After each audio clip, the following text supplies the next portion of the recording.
Hey guys, I'm all back again. Welcome to day 4 in the life of the OnePlus Open. Today I'm recording this video using the OnePlus main camera again. This time I'm switching to 30 frames per second. In the last few videos I have been using 60 frames per second, and for some reason the file is so large that when I go and edit my video, it takes forever to edit, and my computer was struggling a little bit even though I have a really high-end computer. Which is interesting to see, even though the file is much larger on the OnePlus Open, the Pixel 8, I find that the video quality looks better. In my prior videos, when I use the Pixel 8 for my daily vlogs, it just looks sharper, has more detailed, looks more realistic. Here's a quick clip for you guys to look at from prior videos that I have recorded. Let me know if you guys notice any difference. And here is this video that I'm using on the OnePlus Open.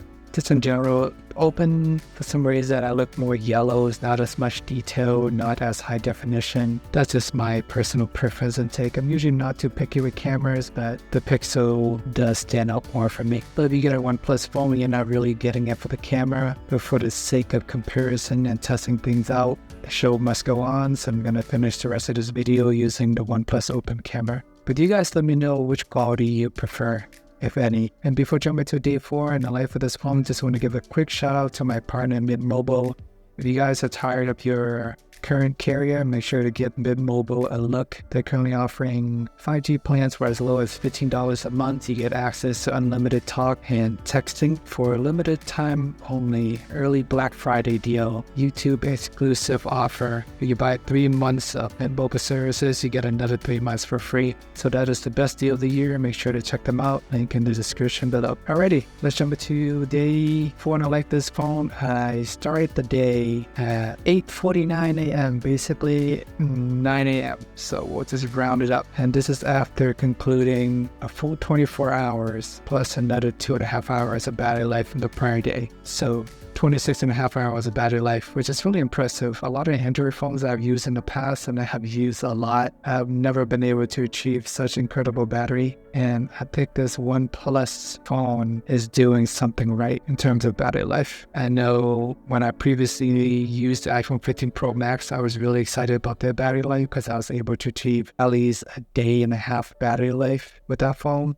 I think the OnePlus can come really close to that, if not surpass it, depending on how you use your phone. And that is much better than any of the other Android phones that I've used in the past. So really promising thing going for OnePlus just in terms of battery life. And today I spent the majority of the morning working, just sitting at my desk. My phone is sitting idle. An hour later, it is still 100%, not even dropping yet. And when I went for a walk, took a picture of this beautiful tree on the OnePlus Open. It looks fine, doesn't really stand out or anything like that. Or well, it does its job, but doesn't really wow me. I did want to snap a quick picture just so I can get some camera tested with this phone. And with the OnePlus phone, it's a nice phone, it's fast, it's powerful, you gotta tap it in your pocket. If I'm free, I'll go outside and snap a pic here and there, but it's not something where on my day-to-day life, I'm not actively going outside, taking pictures of leaves and nature and things like that. These days, pretty busy with work. I got a baby, so just managing all these things. And when I'm free, I'll hop on YouTube, I'll watch a video. I will play games here and there sporadically. So camera at the moment is not a big priority for me. At 3 o'clock, my battery life is at 83%. After just walking around, snapping some pictures. 6:40 p.m. in the evening, just eating some dinner, playing Pokemon trading card game, finally off work. 9:40 p.m. we are heading to bed. Not charging the phone overnight. Just gonna push it, see how long it'll last.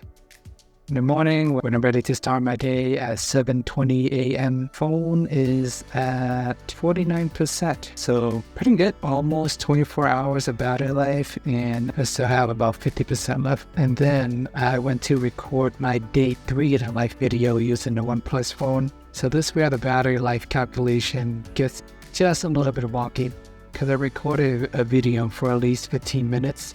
And then I took my phone and plugged into the computer to transfer that 5 gig file over. And as a result of that, it technically charged my phone up a little bit as well as I'm transferring the file. But it's up to you how you want to interpret it. Most people, they wouldn't be recording videos for 16 minutes a day and just me connecting the phone, briefly charging it as I'm transferring the file over and then unplugging it right away, it kind of balances out. So when I do the battery check later on a day, it may look a little wonky, so I did want to give disclosure there. I hopped into my car, head into Boston, drive towards my mom's house, got stuck behind this garbage truck, and it is the worst feeling in the world when you are like a minute or two away from your destination. Actually, there's never really a good time to get stuck behind a garbage truck. You just gotta slowly wait it out until they go down every single house. This is the most annoying part of driving in the city. Sometimes you just get stuck and there's nothing you can do about it. There's already a lot of traffic as is, but hey, what can you do? Oh, and then I came across an article, kind of buried the lead a little bit, but something I do want to discuss is Apple is finally adapting RCS. I never thought I would see this in my lifetime, but a lot of big changes over the last few months. First of all, Apple is finally putting USB-C in all their future phones, and now they even add in RCS. You're still going to see green bubbles and blue bubbles, but at the end of the day, messaging should be improved. Even if you have Android users in the chat, you will get better video quality. Wouldn't be that one guy messing up the group chat anymore. At least in the US. I know everywhere else around the world, people are pretty civilized. You haven't willing to use WhatsApp. In the US, for whatever reason, people just use the default app that comes with the phone that is the main messaging, and people just don't like downloading another app. But hey, good stuff. Apple is going to include RCS. I'm interested to see how it's going to be implemented, but we shall wait and see. I'm very hesitant about RCS. I personally haven't had a good experience with it. When I switched over to RCS on my Pixel 8, I noticed I was getting a lot of weird texting issues. At first, when I was sending out text, it's okay, but I was not receiving text, so I had to restart my phone and it eventually fixed itself. I had to restart it a few times. And then, even on my OnePlus Open, every now and then when I had to do two-factor authentication on different websites or apps, it would take a really long time for the authentication to come through, or in some cases, it wouldn't go through at all. So there's something weird going on in the background with T-Mobile and who knows, that new system that they're working with Google. We'll see if it gets refined over time, but for now, I'm still a little bit iffy about RCS. I know the idea of it sounds good. You get encrypted messages, higher video quality, SMS is ancient technology at this point, but that's just my little side complaint on RCS at the moment. At least for me, I'm not sure you guys have better experience with RCS. But for me so far, it's been really funky. And in some cases, yeah, I'll stop there. But many cases of text not coming through, people not getting my text, I'm not getting their text, and randomly I just come back later on. Alrighty, so I'm at my mom's house, standing in the elevator, decided to snap a picture of myself for fun. I'm not a big selfie taker, but for the science, here it is. Not the greatest photo. My shirt looked kind of blurry and out of focus, and there's my beautiful face. So at mom's house, phone is at 33%. This is already past the 24-hour mark, by the way. You guys haven't noticed. I started about 9 a.m. yesterday. It's already 9 a.m. the next day. Right now, we're closing in on 2 p.m. and phone is at 33%. So very impressed with the battery. I am sitting here watching YouTube. And the speakers on this phone is really loud, so great for watching videos, just eating some lunch, turkey, and we are closing in at 4 p.m., taking a break, playing some video games. Pokemon trading card game is my go-to game. If you guys ever watched any of the videos in the past, I'm not a hardcore gamer or anything like that. This is what I do during my free time, just play a quick 5 to 30 minute game depending on how intense it is, and that's usually enough to entertain me throughout the day. And OnePlus did an incredible job with the crease on this phone. I almost never think about it or notice it at all, and I think that is worth calling out, because even on the Galaxy Z Fold, I see the crease all the time. Pixel Fold, I see it all the time. Even with the OnePlus Open, they did an awesome job with the crease, so I really like that. They haven't completely eliminated yet, but they got as close as you can to eliminating it. And as I'm laying here just reading the news on the Google Discover page, came across an ad for the iPhone 15 Pro Max, and people are still having typos in these ads. They got one job: They wrote iPhone 15 Pro Max.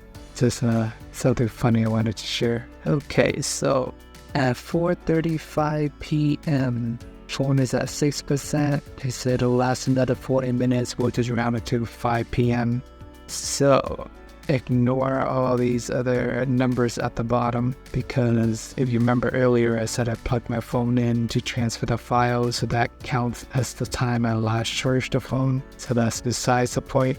That only gave it a few percent or two at most. But I started my day at 9 a.m. the night before. I made it to 9 a.m. the next day. So that's 24 hours of battery life. And it is going to last until 5 p.m. in the evening. So that is almost 36 hours of battery life. We are 4 hours away, so we'll subtract 4 hours. So 32 hours of battery life on a single charge with some trickle charging pin. And as you can see here at around 8, there's that little spike up at where it counts as my last time charging. So you'll knock off another 2 hours or so. But regardless, 30 hours of battery life is incredible for the OnePlus Open, and it makes me really excited about this phone. Alright guys, this wraps up day 4 in the life of the OnePlus Open, and so far so good. I still love the outer display in this phone. It feels exactly like a normal phone. Every time I use it, I never feel like I need to open it unless I want to. When I use the Galaxy Z Fold 5, it is so thin and small, I always feel obligated to open it, even though it's kind of a pain. And when I had the Pixel Fold,